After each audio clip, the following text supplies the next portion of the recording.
Hey, I'm Siobhan, and I love talking about all the things related to freedom and personal growth. And I'm on a journey to redefine freedom on my own terms as I become the woman I desire to be.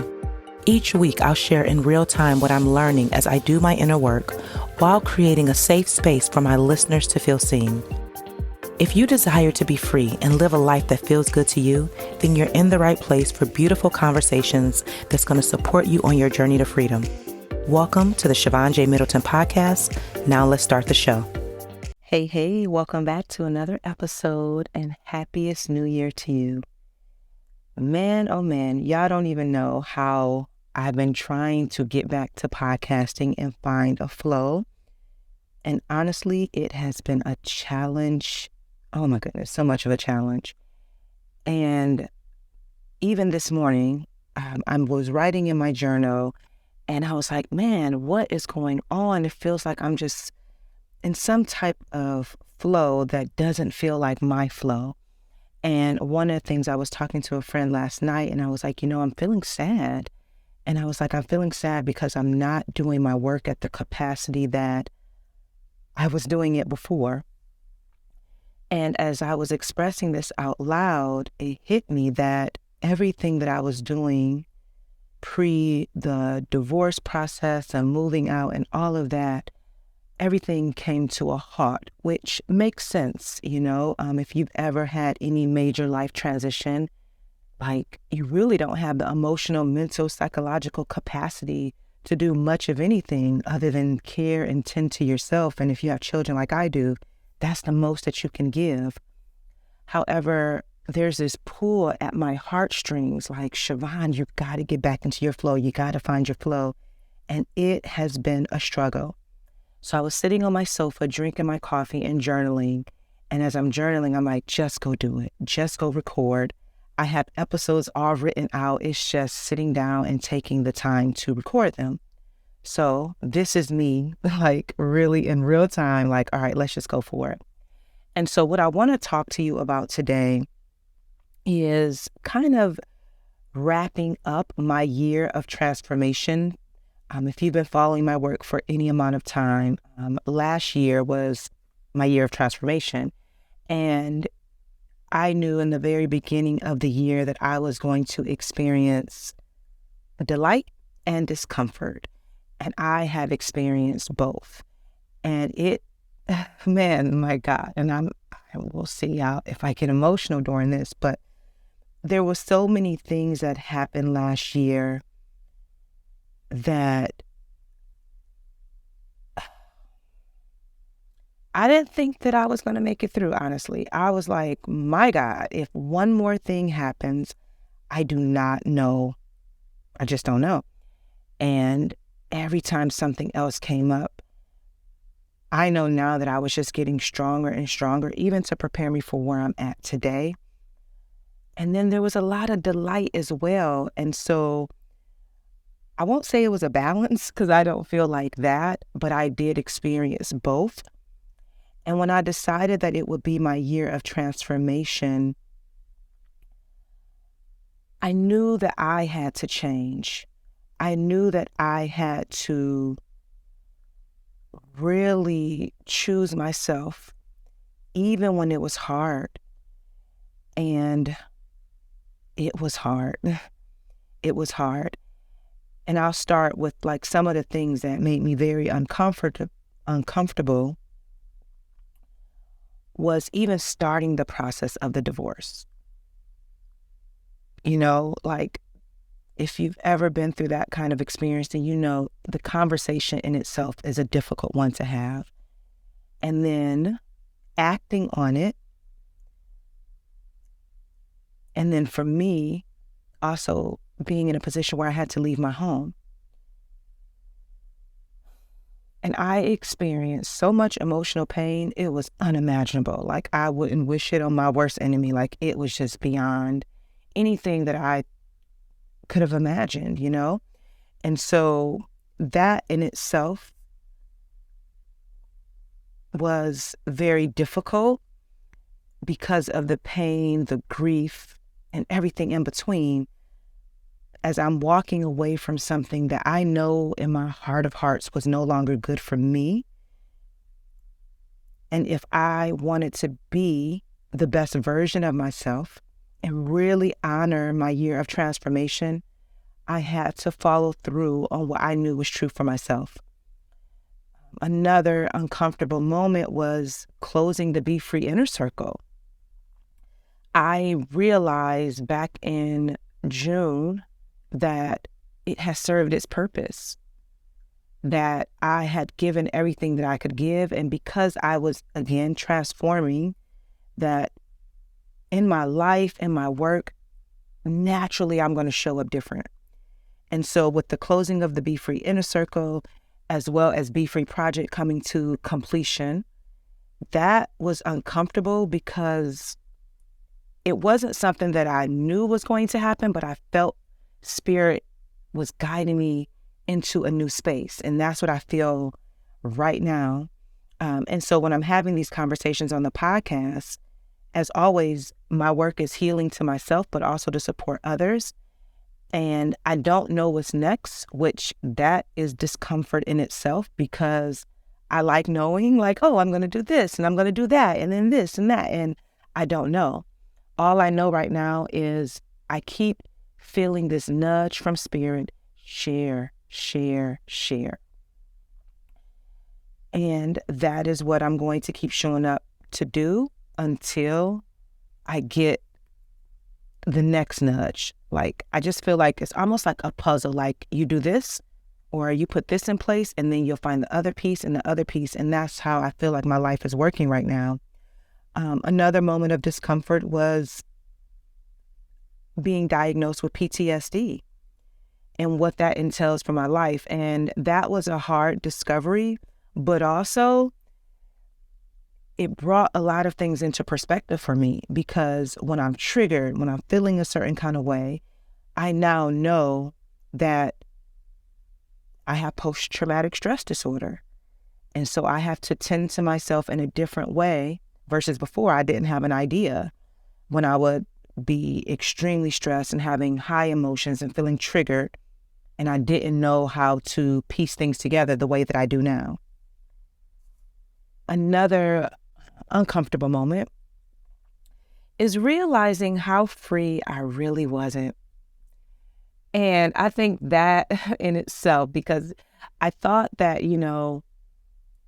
having a company, Be Free Project, and the work that I was doing and how I was supporting my community and women all over the world, I thought that I was showing up free. And it wasn't until I got into my apartment and I'm moving through life very differently that I'm like, oh, you weren't that free. Now, every day, I'm like, okay, Siobhan, what do you want to do? How do you want to do it? How do you want to experience this?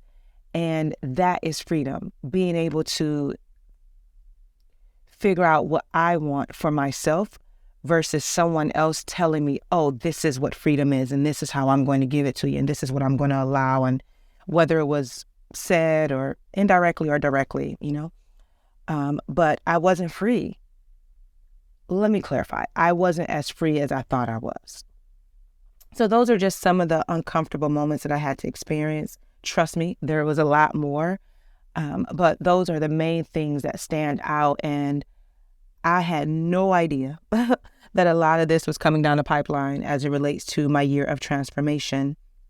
Now, some of the delight. I locked my hair February of last year, and this journey of locks has been so life-altering for me. One of the things, and maybe I'll do a whole podcast on this, we'll see, but one of the things that I learned is that I was hiding behind my hair. So if you've been following me for any amount of time, I used to rock a mohawk, right? And I had been rocking my hair that way in this auburn color for about 10 years or more, I feel like. And, I was hiding behind my hair, and my hair became a part of my work and my brand. And so when I started locking my hair, I had to get used to my face and my features because I was seeing myself in a very different way. And I'm like, man, you're so beautiful. I didn't notice your eyes or your nose or how your cheeks are. Like I can see myself now. And it was the perfect start of this transformation journey because locking my hair is something that I thought about many years ago and then actually doing it. And I got hang time, y'all. Like my hair has grown so much over the last year almost. And I'm just excited to see like how it continues to progress. I can't wait to add color and all of the things. Another thing is I got a new tattoo. And it's a tattoo of my face. And it's a butterfly covering the majority of the face. And then you can just see the mouth. And that was to honor this year of transformation and then also add on to my sleeve. And it's just a reminder that I am always becoming. I am always blooming. I am always growing. I am always evolving. And even when I feel like I'm not, I am. And so this tattoo is just a reminder of that. And it brings me so much delight every time I look at it. I get so many compliments like all the time. And I just love it. I love it a lot. Another delightful moment is moving into my new apartment and living on my own for the first time. And this has been such a beautiful journey. And again, I'm learning so much about myself. And one thing that I didn't know, but I know now is that I love decorating. And it's my new hobby. And I have like this Afro bohemian style going on. And it's just bringing me so much delight in bringing in beautiful pieces and artwork and furniture into my home. I've been enjoying putting things together that I've been ordering from online. Initially, I didn't like that, but the more I've been doing it, I've been enjoying it. And then just the colors that I'm choosing. I even painted my living room like this beautiful blue. And, you know, I have this pink sofa, and then I painted my bedroom like this warm brown, orangish color. And it's just bringing me so much delight. And my home feels like a home. And I think the other two things that's bringing me delight that I can think about in this moment, I mean, again, as just like the discomfort, there's more delight, but these are just some of the things that like stood out. Roller skating, y'all. I love roller skating so much, and I've gotten so much better. And even people have complimented me at the rink, like, oh, I can see that you're getting better, you're getting better. And I feel so good. So I can now skate backwards. I can now, as of this week, transition, meaning I can skate forward and then transition backwards. Now, I only know how to transition. I haven't found my flow in like really smooth, but the fact that I can do it and I can see my growth is everything. And I have such an amazing time skating. I have friends at the rink. We talk, we hang out, and it's just been the most delightful moment ever. And I was just telling a friend the other day, that's when I feel the most free, is when I'm on that rink skating. It just does something to me. When the music is good, I'm roller skating, I'm vibing, so good. And then the last thing that is bringing me so much delight is becoming self-sufficient. And this is huge for me because I was married for such a long time. I didn't realize that this was something that I needed to learn how to be, right? And so as I'm moving through the world now and taking care of myself and taking care of my children and showing up in a beautiful way and, you know, like, yeah, I'm self-sufficient. And that is something that's very important to me, to be able to take care of myself and my kids, and something I've always been doing, but it took being on my own to see things in a different way. So I have learned so much from this transformation journey, and I'm not done yet. I'm definitely not finished. I think when it comes to my journey, there's always going to be a level of transformation. I just feel like last year was very intense because it was the biggest work I feel like I've ever had to do. And it was some of the hardest work that I ever had to do. And, you know, I've healed my mother wounds. I'm now processing and acknowledging the father wounds. That work is hard in itself, But there was something about last year that really shifted something for me. And I read this poem in a book, and I wish I had it with me because I would read it verbatim. But she mentions how she was asleep in her life, and now that she's awake, she can see the sun. If I remember, I'll read it next week. But anywho, and as I read that, that is what I've been feeling about my own life, that I have been asleep for a very long time, sleep to a lot of things. And now that I am awake, I can see so much. But the thing about being awake to your life is that it's painful, because the things that you were asleep to, you can now see, and you're like, wait, whoa, whoa, whoa, whoa, what is happening? I wasn't ready for that, or I didn't know that, or I couldn't feel that, or I couldn't experience that. And once you do, yes, being awake is a beautiful thing to your life, of course, but it can also be painful. And so I'm experiencing a little bit of both, because as I'm realizing so many things, I'm like, I didn't see it, but I didn't see it because I was asleep to it, right? And so I want to encourage you that, I always want to encourage you, but I want you to think about your own life. What are some of the things that you're asleep to, that you're avoiding, that you want to ignore for whatever reason, right? It could be because you need to protect yourself.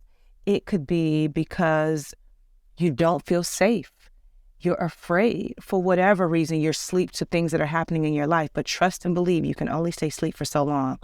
Or you can stay asleep, but be very uncomfortable. And for me, when I had these, and I've had many of them, like wake up moments, my biggest fear, once I was starting to wake up and see my life for what it really was falling back asleep. And I'm like, I cannot go back to where I was. And so I had been fighting to stay awake and continue to see things and let things unfold. And thank God I'm in a beautiful space now where that is not a fear, but I'm now experiencing the pain of the things that I didn't see. And so I know that that's a part of this transformation journey, me just seeing myself for the first time and being kind to myself and giving myself grace, because honestly, I didn't know what I didn't know. And some of the things that I have learned about myself,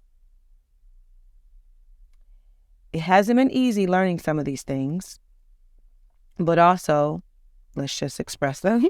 And I learned that, what freedom is, that I am going to redefine freedom on my own terms, and under no circumstances will I allow someone to make me believe that they are giving me freedom, I learned that I have to choose myself no matter what. Like, I have to show up for Siobhan every single day, no matter how uncomfortable it is. And I have to own my voice. And I think I've learned how to own my voice in like my friendships and in certain relationships with family members. But the way that I've had to own my voice this year or last year is in a whole new way. And I'm noticing that I'm getting stronger each time. I also learned that I'm a grown-ass woman, period. And I have not always shown up that way. But now, based on how I've been moving, I'm like, oh yeah, you grown. You real grown. And that's something that I wanted, right? And I don't know how everyone else feels about this, but for me, I could show up childlike in many ways and was unsure of myself, lacked confidence in certain areas. And so now it's like, you grown. You get to do this, you get to do that. You don't have to do this, you can do that. And I'm seeing that in real time. And then I think the last thing that I want to share about what I've learned in my year of transformation is that I'm brave, and it took a lot of courage to do the hard thing, but I did it, and I will continue to do it. And I'm proud of myself for what I've done, from what I walked away from. I'm proud of myself for what I'm inviting in. I'm proud of where I'm at in this very moment. I'm proud that I'm sitting here in my closet doing this podcast when it's been so hard to do this. And I keep saying, man, I don't have the capacity. But yet women are DMing me. I'm getting emails. I'm seeing people in person. When are you going to host an event again? What, the podcast, all these different things. I'm like, Siobhan, you got to fight. You got to fight for what's important to you. And I know without question that my purpose is to be a light and empower others to be free. And I used to think, because this is what it was, like my work was specifically for women. But what I now know is like my work is for everyone who needs to hear it. Whoever decides to follow me on the gram or listen to my podcast or whatever work I will be putting out, it's for anyone who wants to redefine freedom for themselves. It is no longer catered to a specific gender, because I've been having some conversations with men and women, and I realize we all desire something very similar, and it doesn't matter where the message comes from as long as we get it. So again, this has been the hardest year of my life, the hardest year. And I remember I kept asking my friends, like, am I going to be okay? Am I going to be okay? And it was like, you're going to be better than okay, or you're already okay. And I can now see that they were right, but it didn't feel like it. It didn't feel like it at all. What has helped me the most in this year of transformation, thank God for therapy, okay? Thank God for therapy. That has been a game changer for me. Having the most amazing friends ever to just be here and make space for me. The support from my community, has been amazing. And then I think the other thing is just deciding that I'm going to show up and I'm going to choose myself. And just keeping that in the forefront of my mind, that has been very, very helpful for me. And I think also journaling, and just processing my thoughts on paper. And even when I go back and I read some of the things I was writing in the most painful times of my life, I'm like, I didn't think I was going to get through that, but I did. I did again and again and again. And I'm going to leave you with this. Freedom will cost you a lot. It will cost you a lot. These last 3 years specifically has been me releasing and letting go so I can become more of myself. And it has been worth it again and again and again and again. And I want to encourage you that you're worth doing the work, that the cost of freedom is worth every single thing that you have to do to show up for yourself. And next week, I'm going to share what my word is for 2023. And my goal is just to show up when I'm able to. And I'm not going to put pressure on myself that I have to be here every single week. My hope is that I can, but life is lifing. But I'm going to show up at the capacity that I have. And I'm going to continue to share. And I want you to continue to follow me along this journey. You can follow me on Instagram at Siobhan J. Middleton. It'll be linked in the show notes. Definitely subscribe to the podcast so you never miss out on an episode. I would love for you to rate it 5 stars and just follow if you're on Spotify and all the things. And then if you're inspired by my work in any capacity, and you're like, I just want to send some love and light her way, I just want to support her in any way that I can, you can treat me to a cup of coffee, 1, 2, or 3, however many you choose. The link is in the show notes as well. I deeply appreciate it. And I just want to thank you for being here for me. One of my members of the Be Free Inner Circle, Jeanette, she DM'd me last week, and I didn't know I was about to share this, but I'm going to. And she said, how are you? How you doing? And just want to send you so much love and light. And I'm like, thank you so much. And she said, you've done so much for everybody else. We want to do something for you. What do you need? And I was like, thank you for saying that. And I don't know what I need right now, but whatever you think of. And she sends me a voice note and she says, every time I think of you, I'm just going to pray for you. And I'm going to whisper your name and send you love and light, and I'm going to pray. And I said, thank you so much, because that in itself is simply beautiful. So I ask the same of you. If you ever think about me, I cross your mind, my work, or what have you, just send a prayer my way. Send love and light. Deeply appreciate it. And I'm going to send you so much light and love, and I'll see you next time.